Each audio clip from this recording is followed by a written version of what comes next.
I recall meeting Virender Sehwag when he had just burst onto the scene. He had hit an explosive 100 and we had managed to get him into the studios for a freewheeling chat. What amazed me was his simplicity and complete absence of any trapping whatsoever.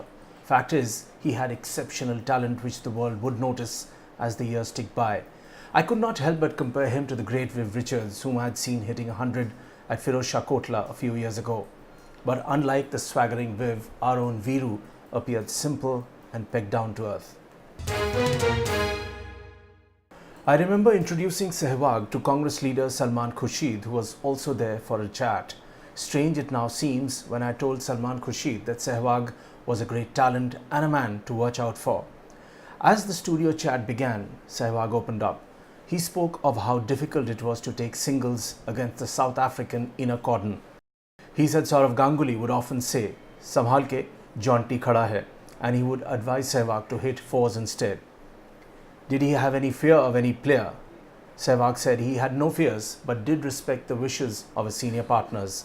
This line stuck. He actually feared no one. Whether it was a fast bowler, a spin bowler or a great inner ring fielder, all that Sehwag wanted were runs. He kept smiling and spoke of the people he admired, but more so seemed quizzed when asked questions on technique. मुझे runs बनाने हैं इसलिए मैं यहाँ हूँ. As he grew in stature, one marvelled at his entertainment quotient. He would walk in, smile at rival players and begin hitting from the word go.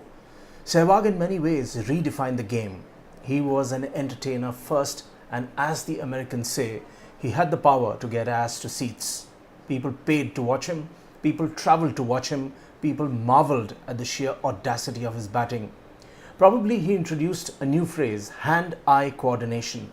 Commentators who love to slot players use this phrase for him. What is hand-eye coordination? Any good batsman has hand-eye coordination. Sehwag ranks among the greats with a terrific record, but I am appalled at his exit. Our board ought to have counselled him to make the exit at the right time. He says in an interview he wanted to leave in 2007, but Sachin Tendulkar asked him to stay on. Then he got dropped in 2013 and never played for India again.